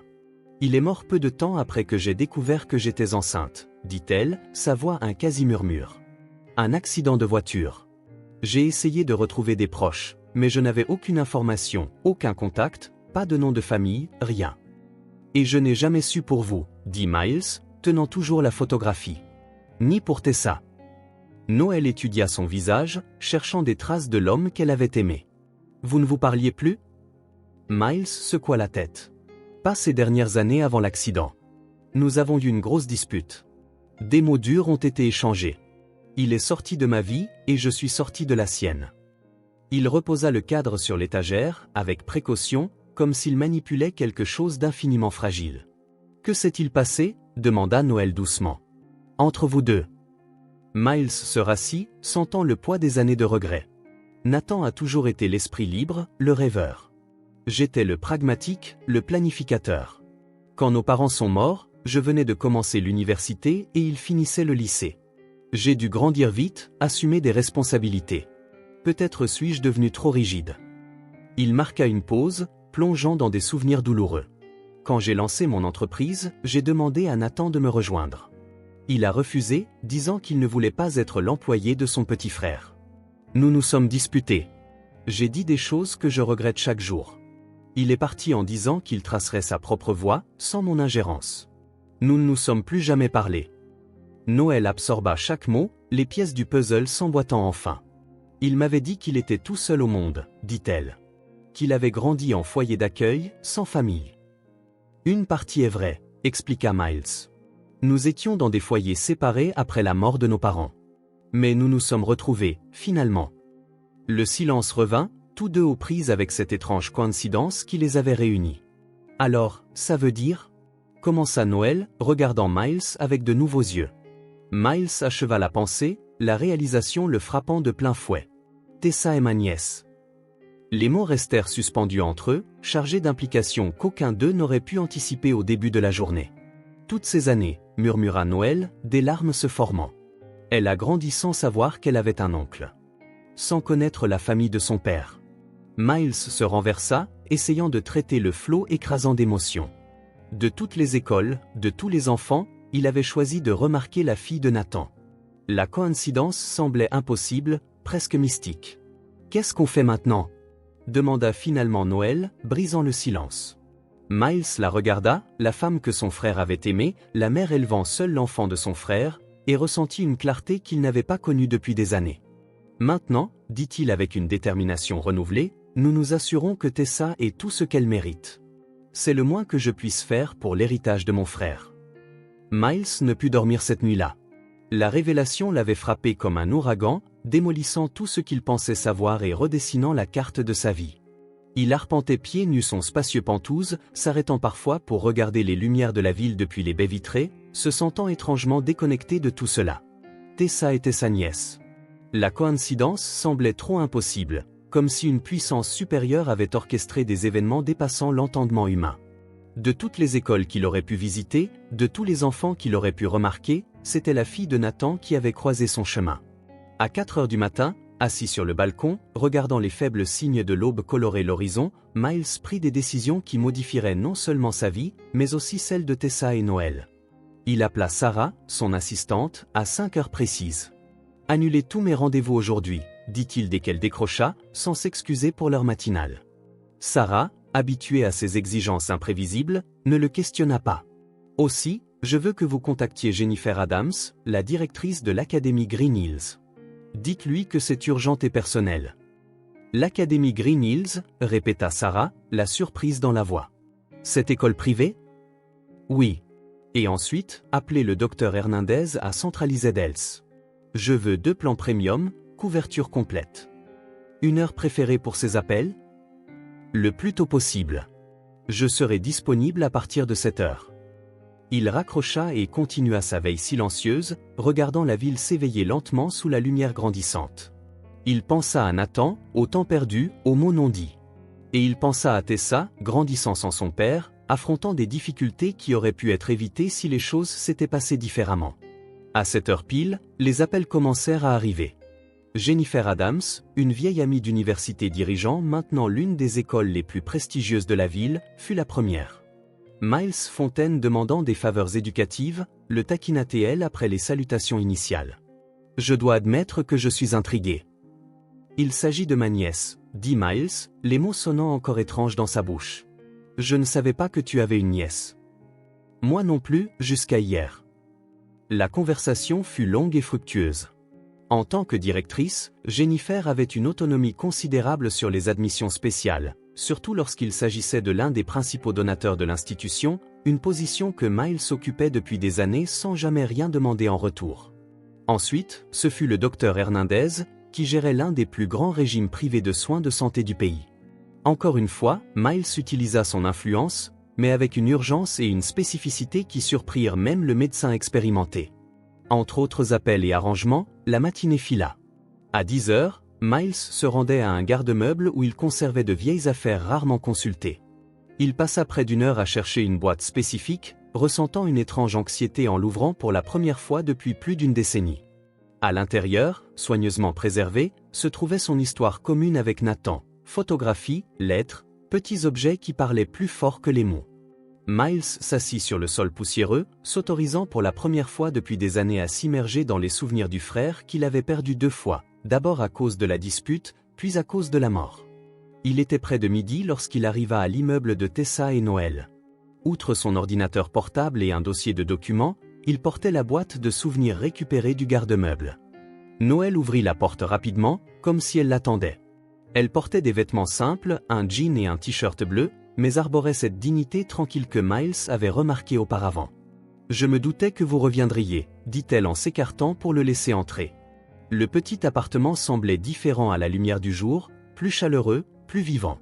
Miles remarqua de petits détails qu'il avait manqués la veille. Les dessins de Tessa scotchés au réfrigérateur, des marques de crayon sur le mur indiquant sa taille au fil des ans, un vase improvisé de fleurs sauvages sur la table. « Tessa est à l'école ?» demanda Miles en posant soigneusement la boîte sur le canapé. « Oui », confirma Noël. « Je ne lui ai encore rien dit. Je pensais que nous devrions d'abord parler, décider ensemble comment faire. » Miles hocha la tête, appréciant sa sensibilité. « Un café ?» proposa Noël. « S'il vous plaît. » Pendant qu'elle préparait leur boisson, Miles organisa les documents qu'il avait apportés. Quand Noël revint avec 2 tasses, il était prêt. « J'ai passé la matinée à prendre des dispositions », commença Miles sans préambule. « Pour Tessa. Pour vous deux, en fait. » Noël s'assit, son expression réservée. « Quel genre de dispositions ?» Miles ouvrit son ordinateur portable et lui montra le site web de l'Académie Green Hills, une institution renommée avec des installations qui ressemblaient plus à un campus universitaire qu'à une école traditionnelle. Green Hills fronça les sourcils Noël. C'est l'une des écoles les plus exclusives et les plus chères de la ville. Et l'une des meilleures, ajouta Miles. Surtout en sciences et en maths, où Tessa excelle déjà. Commença Noël, clairement mal à l'aise. La directrice est une amie d'université, continua-t-il. Nous avons parlé ce matin. Tessa a une place garantie. Bourse complète, frais de scolarité, uniforme, livres, activités extrascolaires, tout est couvert. Noël posa sa tasse sur la table, essayant de traiter cette information. C'est très généreux, mais c'est aussi un énorme changement. Tessa a des amis dans son école actuelle, des professeurs qu'elle connaît, une routine. Vous avez absolument raison, dit Miles, la surprenant par son accord. C'est pourquoi Jennifer et moi avons arrangé que le transfert n'ait lieu qu'au prochain semestre. Ça laisse le temps à Tessa de dire au revoir et de se préparer. Noël parut soulagé par sa prévenance. Il y a plus, poursuivit Miles en lui tendant une enveloppe. Un plan d'assurance maladie premium pour vous deux. Couverture complète, pas d'exclusion pour conditions préexistantes, y compris dentaire et vision. Il ouvrit un autre document sur son ordinateur portable. J'ai aussi engagé les services de tutorat Brightmans. Ce sont les meilleurs de la ville. Tessa aura accès à des tuteurs privés pour toute matière où elle aurait besoin d'aide supplémentaire. Elle est bonne dans presque tout, dit Noël avec une fierté maternelle. Surtout en maths et en sciences. Mais parfois, elle a du mal avec l'écriture et la composition. Comme son père, dit Miles avec un sourire doux amer. Nathan était brillant avec les chiffres, mais détestait écrire quoi que ce soit de plus long qu'un post-it. Noël sourit aux souvenirs qu'il partageait maintenant. Il m'a demandé de l'aide pour remplir des demandes d'emploi quand nous nous sommes rencontrés, se souvint-elle. Il était si nerveux qu'il a gribouillé et déchiré plusieurs formulaires. C'est tout à fait lui, acquiesça Miles en riant doucement. Il était comme ça depuis qu'on était gamin. Notre mère devait pratiquement s'asseoir à côté de lui pour s'assurer qu'il finisse ses devoirs de littérature. Le moment de connexion fut bref mais significatif, une reconnaissance silencieuse que malgré les circonstances extraordinaires, ils avaient un point d'ancrage commun dans leurs souvenirs de Nathan. Miles revint au document, montrant à Noël les détails de chaque arrangement. Pour chaque question ou préoccupation qu'elle avait, il avait une réponse mûrement réfléchie. Il était clair qu'il avait pensé non seulement à la logistique, mais aussi aux aspects émotionnels. « On dirait que vous avez tout prévu », dit Noël enfin, en signant le dernier formulaire d'autorisation. « J'ai essayé », répondit Miles. « Mais je suis ouvert aux ajustements. Vous connaissez Tessa mieux que quiconque.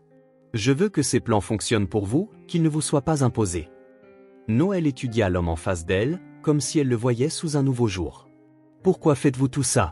Je comprends qu'elle soit votre nièce, mais jusqu'à hier, vous étiez de parfaits étrangers. » Miles réfléchit longuement à la question. « Quand Nathan et moi nous sommes disputés, commença-t-il prudemment, j'étais convaincu que ma façon de vivre était la seule bonne voie. Sécurité, planification, stabilité. J'ai qualifié ses rêves d'enfantillage, son refus de suivre les structures conventionnelles d'irresponsabilité. Il marqua une pause, jetant un coup d'œil à la petite fenêtre de l'appartement où le ciel brillait d'un bleu vif au-delà. Il m'a dit que j'avais oublié comment vivre, que j'avais échangé le bonheur contre le succès. À l'époque, je l'ai pris comme une insulte impardonnable. Noël écoutait sans interrompre. Quand j'ai appris sa mort, continua Miles, j'étais au milieu d'une transaction cruciale. Je n'ai pas assisté aux funérailles. Je me suis dit que ça ne ferait pas de différence, que notre brouille était trop grande pour un geste symbolique. Ses yeux revinrent vers ceux de Noël. Mais la vérité, c'est que j'avais peur. Peur d'affronter le fait que nous ne nous réconcilierions jamais, que nos derniers mots étaient pleins de colère. Et maintenant, demanda Noël doucement. Maintenant, j'ai l'impression qu'on m'a donné une seconde chance, dit Miles. Je ne peux pas ramener Nathan. Je ne peux pas défaire le passé. Mais je peux m'assurer que sa fille, ma nièce, ait toutes les opportunités qu'elle mérite. Sa voix s'étrangla légèrement sur cette dernière phrase. Elle ne sera plus jamais dans le besoin. C'est le moins que je puisse faire pour lui. Noël ne parla pas pendant un moment. Quand elle le fit enfin, sa voix tremblait d'une émotion contenue. Merci, dit-elle simplement, une larme silencieuse coulant sur sa joue. Miles accusa réception du moment avec un respect silencieux. Plus de mots n'étaient nécessaires. Quelques minutes plus tard, Noël essuya ses yeux et demanda « Comment allons-nous dire à Tessa que vous êtes le frère de son père ?» Miles y avait pensé aussi. Peut-être que je peux revenir ce week-end, quand elle sera à la maison et reposée. Nous pourrons lui parler ensemble, calmement. Noël hocha la tête. Ce serait mieux. Elle a toujours eu tant de questions sur son père. Elle a toujours voulu en savoir plus. Je lui ai dit ce que je pouvais, mais je n'ai connu Nathan que 2 ans avant l'accident. Miles regarda la boîte qu'il avait apportée, toujours sur le canapé. À ce sujet, dit-il en se levant pour la récupérer. Il la posa sur la table entre eux et l'ouvrit avec précaution. Je veux que Tessa connaisse son père, expliqua-t-il en révélant le contenu. Album photo par ordre chronologique, lettres, petits objets significatifs qui racontaient l'histoire de Nathan, de l'enfance au début de l'âge adulte. Noël se pencha, contemplant le trésor de souvenirs avec révérence. Elle prit la première photo, 2 garçons d'environ 6 ans, le plus jeune assis sur l'herbe, riant à l'appareil photo. « C'est Nathan ?» demanda-t-elle doucement en touchant l'image. « Oui, » dit Miles. « Et ce petit, c'est moi. C'était l'été avant l'accident qui a emporté nos parents. » Ils commencèrent à feuilleter les albums ensemble, comblant le gouffre du temps et des occasions manquées. Pour chaque photo, Miles avait une histoire. Nathan à 8 ans construisant une cabane dans les arbres qui s'effondra le premier jour. Nathan adolescent gagnant un concours scientifique d'État avec un projet d'énergie solaire. Nathan en toge et toque à la remise des diplômes du lycée, faisant des grimaces à l'appareil photo. Ils gloussèrent devant des photos de Nathan dans des costumes ridicules lors de fêtes universitaires. Ils devinrent solennels devant des images de lui visitant la tombe de leurs parents. Chaque page offrait une autre facette de l'homme qu'ils avaient tous deux aimé, chacun à sa manière. À un moment donné, Miles sortit une enveloppe jaunie d'entre les pages d'un album. « J'ai trouvé ça parmi ses affaires après avoir appris l'accident, dit-il. Elle n'a jamais été envoyée. » C'était une lettre adressée à Miles, datée de quelques semaines seulement avant la mort de Nathan. Avec des mains qui tremblaient légèrement, Miles ouvrit l'enveloppe et la lut à voix haute. « Miles, j'écris cette lettre, essayant pour la 10e fois de trouver les mots justes. Peut-être n'y a-t-il pas de mots justes pour des années de silence. Je sais que je t'ai blessé. Je sais que tu m'as blessé aussi. Mais nous sommes les derniers Fontaine, et ça doit bien vouloir dire quelque chose. » La voix de Miles vacilla. Doucement, Noël prit la lettre et continua à lire. « J'ai des nouvelles importantes à partager, des changements dans ma vie qui pourraient te surprendre. J'espère que nous pourrons bientôt parler, comme de vrais frères, pas comme des étrangers qui partagent un nom de famille. D'ici là, sache que malgré tout, je n'ai jamais cessé de t'admirer, petit frère. » Ils se turent, absorbant les mots qui n'avaient jamais été livrés, les intentions interrompues par la tragédie. « Il n'a jamais mentionné qu'il t'écrivait, » dit Noël doucement. « Et je n'ai jamais su pour vous, » répondit Miles. « Pour la grossesse. Il voulait me le dire, je suppose ? » « Oui, » confirma Noël. Il était nerveux mais excité. Il disait qu'il voulait faire les choses bien, réparer ce qui était cassé avant de fonder sa propre famille. Miles sentit une boule dans sa gorge, imaginant à quel point les choses auraient pu être différentes si cette réconciliation avait eu lieu, s'il avait connu Tessa depuis sa naissance, l'avait vu grandir, avait été l'oncle qu'il aurait dû être. Ils continuèrent à fouiller dans la boîte pendant des heures, perdant la notion du temps.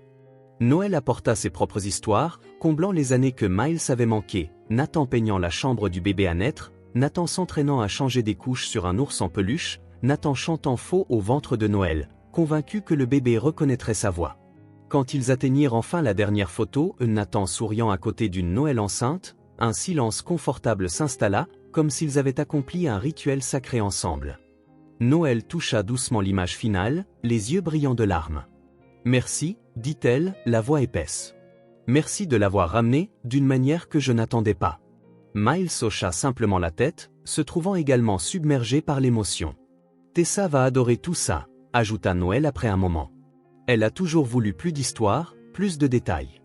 Des choses que je ne pouvais pas offrir parce que je n'étais pas là. Vous pouvez garder la boîte, offrit Miles. Tout cela vous appartient maintenant. À nous, corrigea doucement Noël. Cela appartient à nous trois. Miles jeta un coup d'œil à l'horloge, surpris de voir qu'il était plus de 15 heures. Il avait manqué d'innombrables réunions, ignoré des dizaines de mails et de messages. Étrangement, il ne ressentait pas l'anxiété habituelle que de tels manquements déclenchaient. Tessa devrait bientôt rentrer de l'école, nota Noël, regardant également l'heure. Je ferais mieux d'y aller alors, dit Miles en se levant. Je reviendrai ce week-end pour que nous puissions lui parler ensemble, comme prévu. En rassemblant ses documents, laissant délibérément la boîte de souvenirs derrière lui, Miles ressentit une certitude croissante que sa vie était sur une nouvelle voie. Il ne s'agissait pas seulement d'apporter un soutien financier à Tessa et Noël, il s'agissait de renouer avec une partie de lui-même qu'il avait perdue sur le chemin du succès. Dans la voiture, en retournant au bureau, il appela Sarah. « Annulez mon voyage à Tokyo la semaine prochaine », ordonna-t-il. « Et contactez Peterson à l'agence immobilière. Je veux des informations sur cette propriété à vendre à Riverside, près de l'Académie Green Hills. » « Monsieur ?» La voix de Sarah trahissait sa confusion. En 6 ans de travail pour Miles, elle ne l'avait jamais vu annuler un voyage d'affaires international. Prévoyez aussi une réunion avec l'équipe juridique pour demain. Je dois revoir mon testament et certains arrangements financiers. Tout va bien, Monsieur Fontaine, demanda Sarah, clairement inquiète. Miles regarda le coucher de soleil commencer à teinter le ciel de nuances orange et rose. Le même soleil que Nathan avait autrefois regardé, le même que Tessa voyait maintenant depuis son école. Un soleil qui continuerait à briller longtemps après qu'ils soient tous partis. Mieux que ça ne l'a été depuis longtemps, Sarah, répondit-il honnêtement. Je crois que j'ai enfin trouvé un chemin qui vaille la peine d'être suivi. Les semaines suivantes passèrent dans un tourbillon de changements. Tessa apprit que Miles était son oncle avec un mélange de confusion, de suspicion et finalement de joie pure. Ses questions initiales, pourquoi ne nous sommes-nous jamais rencontrés avant ? Cédèrent la place à « Quand reviens-tu ? Puis-je te montrer mon projet scientifique ?» La transition vers sa nouvelle école fut planifiée avec soin. Tessa visita l'Académie Green Hills 2 fois avant son transfert officiel, rencontra quelques futurs camarades de classe et fut émerveillée par les laboratoires de sciences équipés d'une technologie qu'elle n'avait vue qu'à la télévision. Pendant ce temps, Noël réduisit ses quarts de nuit pour se concentrer sur ses études d'infirmière, grâce au soutien financier que Miles organisa discrètement. L'épuisement chronique qui avait marqué son visage pendant des années commença à s'estomper. Un samedi matin ensoleillé, Miles gara sa voiture devant leur appartement, comme il l'avait fait plusieurs fois ces dernières semaines. Mais cette fois, il y avait quelque chose de différent dans son attitude, un mélange de nervosité et d'anticipation. « J'ai une surprise pour vous », annonça-t-il dès que Tessa ouvrit la porte, habituée maintenant à l'accueillir. « Nous devons y aller en voiture, c'est un peu loin. » « Quel genre de surprise ?» demanda Tessa, les yeux brillants de l'excitation sans garde que seuls les enfants affichent. « Si je te le dis, ce ne sera plus une surprise, » répondit Miles avec un sourire. Noël apparut, s'essuyant les mains sur un torchon de cuisine. « Dois-je m'inquiéter de cette surprise ?» demanda-t-elle, mi-plaisantant, mi-sérieuse. Elle s'adaptait encore à la générosité de Miles, qui semblait parfois excessive. « Faites-moi confiance, » dit-il simplement. 20 minutes plus tard, il traversait un quartier résidentiel paisible, avec des rues bordées d'arbres et des maisons bien entretenues. Ce n'était pas un quartier de luxe, mais clairement un endroit où les familles de classe moyenne vivaient confortablement, un endroit où les enfants faisaient du vélo sur les trottoirs et où les voisins discutaient par-dessus les haies le week-end. Miles ralentit dans une rue particulièrement charmante où de vieux arbres formaient un tunnel de verdure au-dessus de leur tête. Il s'arrêta devant une modeste maison à 2 étages, humble comparée à son Pentouse, mais indéniablement charmante. La maison était construite en briques claires, peintes dans des tons doux de bleu autour des fenêtres et des portes. Un petit jardin devant, mais soigneusement planifié, présentait des fleurs colorées et un chemin de pierre menant à l'entrée. Un jeune pommier se tenait au centre de la pelouse, promettant ombre et fruits dans les années à venir. « Nous sommes arrivés » annonça Miles en coupant le moteur. « C'est la maison d'un ami » demanda Noël, confuse. Miles ne répondit pas immédiatement. Au lieu de cela, il sortit de la voiture et leur ouvrit la portière. « Venez avec moi » invita-t-il. Ils se dirigèrent vers la porte d'entrée. Miles sortit un jeu de clés et la déverrouilla sans hésitation, comme s'il connaissait bien l'endroit. Il s'écarta, permettant à Tessa et Noël d'entrer les premières. L'intérieur était tout aussi accueillant que l'extérieur le suggérait. Un salon spacieux avec de grandes fenêtres laissant entrer beaucoup de lumière naturelle, des meubles neufs et confortables dans des tons de bleu et de gris clair, une petite cheminée sur un mur attendant les jours plus froids. Sur les étagères, quelques livres avaient déjà été soigneusement rangés. « C'est magnifique », remarqua Noël, regardant autour d'elle avec admiration. « Mais à qui appartient cette maison ?» Miles sourit, échangeant un rapide regard avec Tessa qui explorait déjà avec enthousiasme, ouvrant des portes et jetant des coups d'œil dans chaque pièce comme lors d'une chasse au trésor. « Oncle Miles, il y a une chambre avec une bibliothèque pleine de livres de science » cria-t-elle depuis le couloir.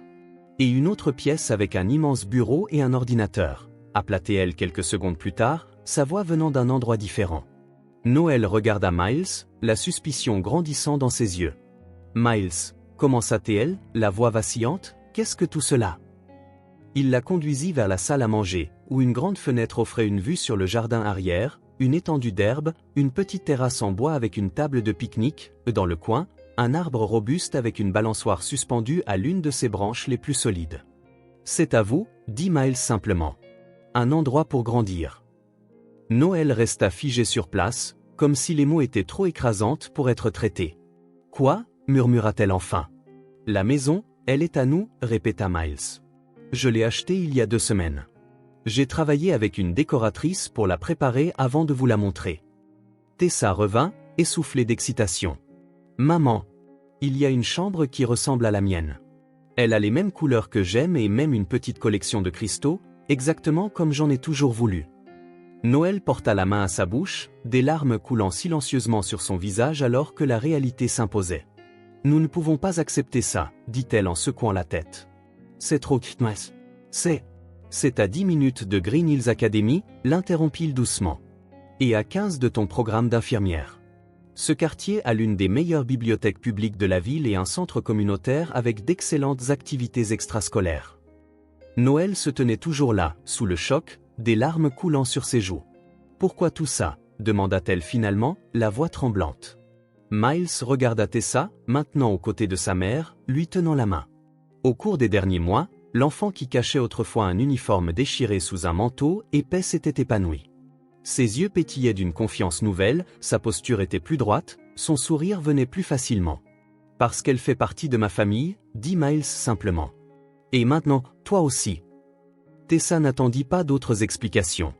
Elle se jeta sur son oncle dans une étreinte serrée, exactement comme elle l'avait fait ce premier jour au portail de l'école. « Merci, oncle Miles » s'exclama-t-elle, sa voix étouffée contre sa poitrine. Noël resta où elle était un instant de plus, absorbant ses mots, le sens derrière eux, la nouvelle réalité qui s'ouvrait à elle. Puis, lentement, elle s'avança et rejoignit l'étreinte, formant un petit cercle de connexion qu'aucun d'eux n'aurait pu prévoir des mois plus tôt. Dehors, le jeune pommier dans le jardin devant se balançait doucement dans la brise printanière. Comme cet arbre nouvellement planté, cette famille improvisée avait toutes les saisons devant elle pour grandir. Le cimetière municipal se trouvait à la lisière nord de la ville, loin du bruit et de l'agitation de la vie urbaine. C'était une vaste étendue de pelouse bien entretenue, d'arbres anciens et de pierres tombales couvrant différentes époques et styles, certains grands monuments de marbre, d'autres simples marqueurs remplissant une fonction de base. Miles visitait rarement cet endroit. Après les funérailles de Nathan, il n'était venu que 2 fois, une fois pour le premier anniversaire de sa mort, et une fois après avoir finalisé l'acquisition qui avait catapulté son entreprise au rang de puissance mondiale. Cette seconde fois, il était venu plus pour se vanter que pour rendre hommage, une pensée qui lui faisait maintenant profondément honte.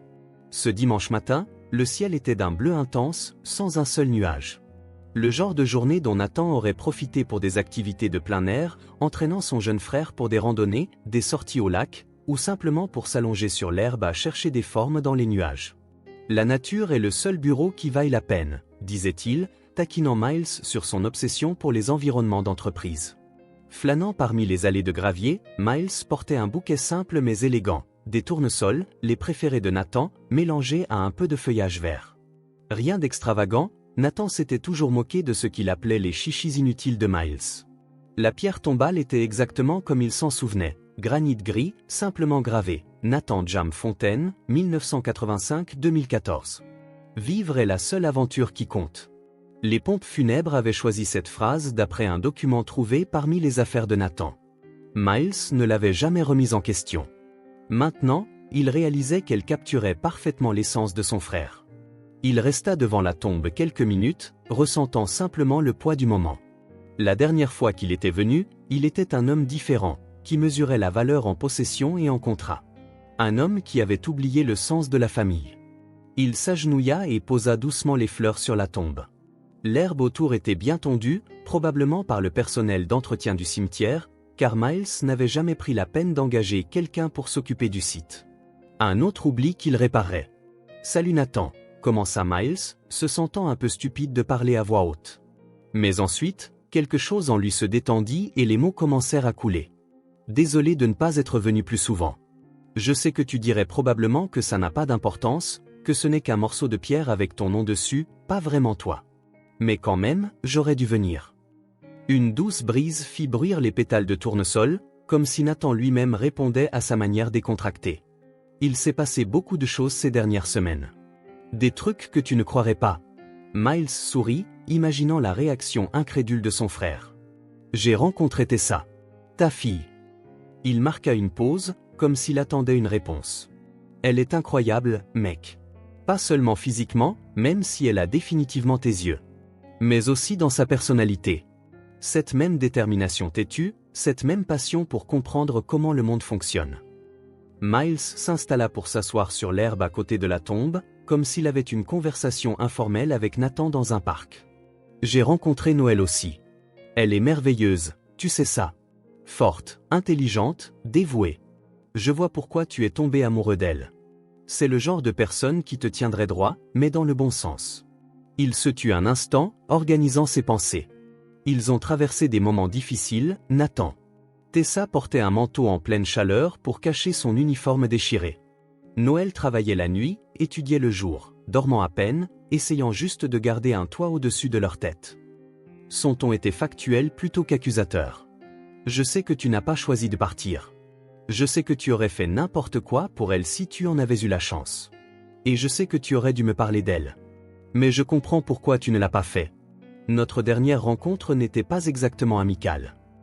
Miles leva les yeux vers le ciel, imaginant à quel point les choses auraient pu être différentes.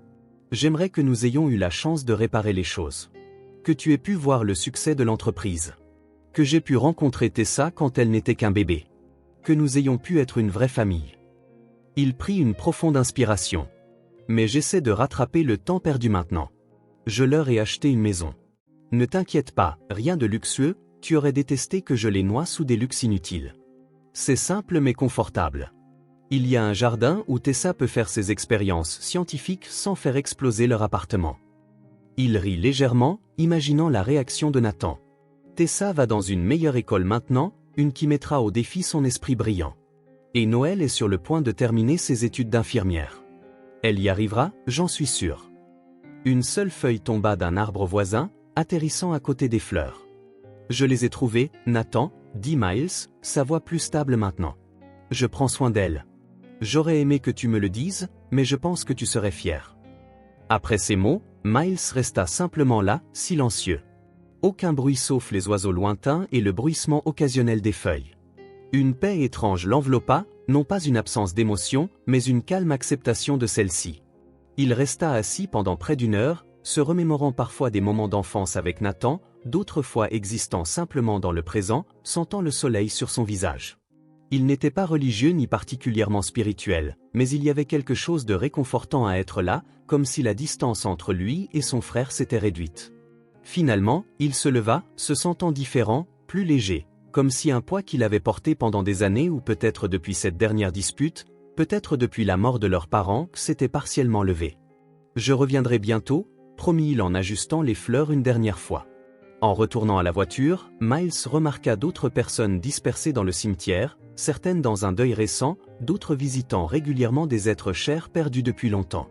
Tous connectés par cet étrange entre-deux entre le présent et l'absence, le souvenir de ceux qui sont partis. Son téléphone vibra dans sa poche. Un texto de Noël demandant s'il se joignait toujours à eux pour le déjeuner du dimanche. Miles sourit en répondant qu'il était en route. La vie continuait. Et maintenant, d'une manière qu'il n'aurait jamais imaginée, elle incluait une famille. La voiture de Miles parcourait une route bordée d'arbres, laissant derrière elle le bruit et le rythme effréné de la ville. L'automne peignait les arbres en or et en rouge, une beauté tranquille enveloppant le paysage. Le visage de Tessa était collé contre la vitre, absorbant chaque détail du paysage qui changeait progressivement. Les bâtiments cédant la place à des champs ouverts, l'horizon s'étirant sans entrave, le ciel devenant d'un bleu plus vif qu'il ne l'était jamais en ville. « On est bientôt arrivé ?» demanda-t-elle pour la 3e fois en une demi-heure, tambourinant ses doigts sur la ceinture de sécurité. « Encore 10 minutes », l'assura Miles, échangeant un rapide regard avec Noël sur le siège passager. Noël essayait de cacher sa nervosité, mais ses mains la trahissaient, jouant avec ses cheveux, lissant des plis invisibles sur son chemisier. Rencontrer les parents de Nathan ou les beaux-parents qu'elle n'avait jamais officiellement rencontrés, les grands-parents de Tessa qui n'avaient jamais connu leur petite-fille, était un chant de mines émotionnelles d'attente et de crainte. « Ils savent qu'on vient, n'est-ce pas ?» demanda Noël doucement, une fois que Tessa se fut distraite en comptant les vaches dans un pâturage lointain. « Ils savent, » répondit Miles. « Et ils n'ont pas beaucoup dormi ces 3 derniers jours. Ils sont tellement excités. » Son commentaire suscita un sourire nerveux chez Noël, mais ajouta aussi à son anxiété. Que attendraient d'elle les parents de Nathan? Lui reprocherait-il de ne pas les avoir cherchés plus tôt? Jugerait-il ses choix, ses luttes, sa façon d'élever Tessa? Ils sont très vieux, demanda Tessa, interrompant les pensées de sa mère. Ils ont un peu plus de 70 ans, expliqua Miles. Mais ton grand-père s'occupe toujours d'un grand jardin et ta grand-mère fait de la randonnée 3 fois par semaine. Ils ont un chien? J'en ai toujours voulu un. Pas en ce moment. Mais ils ont un verger avec des pommiers sur lesquels tu peux grimper. Les yeux de Tessa s'illuminèrent à l'idée d'arbres grimpables, quelque chose qu'elle n'avait jamais eu dans l'appartement exigu où elle avait passé la majeure partie de sa vie. La voiture tourna sur une allée de gravier bien entretenue qui serpentait entre des arbres anciens.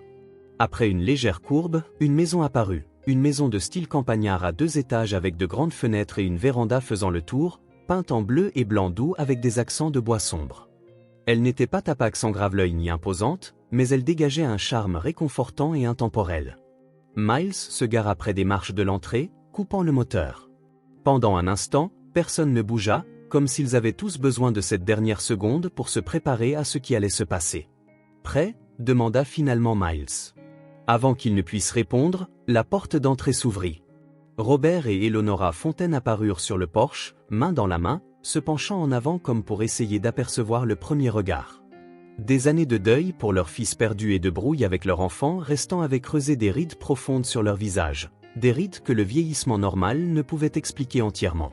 Tessa fut la première à sortir de la voiture, poussée à la fois par la curiosité et par l'impulsion enfantine d'explorer de nouveaux endroits. Elle se tint au bord du jardin, observant le couple âgé qui l'observait avec une égale intensité. Robert descendit les marches le premier, Eleonora suivant, tous deux se déplaçant avec la prudence de personnes craignant qu'un mouvement brusque ne brise un rêve fragile. « Tu dois être Tessa, » dit Robert, sa voix plus rauque que d'habitude.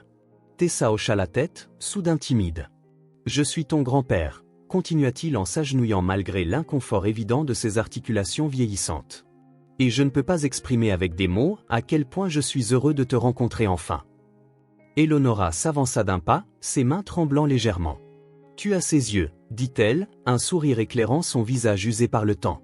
Tessa se détendit visiblement à la familiarité de cette observation. « Tout le monde le dit, » répondit-elle en souriant à son tour. Noël s'approcha alors, se sentant à la fois comme une intruse et comme une partie vitale de la scène. Eleonora tourna son attention vers elle, l'étudiant avec des yeux qui absorbaient chaque détail. « Vous êtes Noël, dit-elle, non pas comme une question, mais comme une affirmation. La femme que mon fils aimait. » Noël sentit des larmes inattendues lui piquer les yeux. « Je suis tellement désolé que nous n'ayons jamais. » Commença-t-elle, mais Eleonora la coupa en l'attirant dans une étreinte serrée. « Il n'y a rien à regretter, murmura la femme âgée. Vous êtes là maintenant.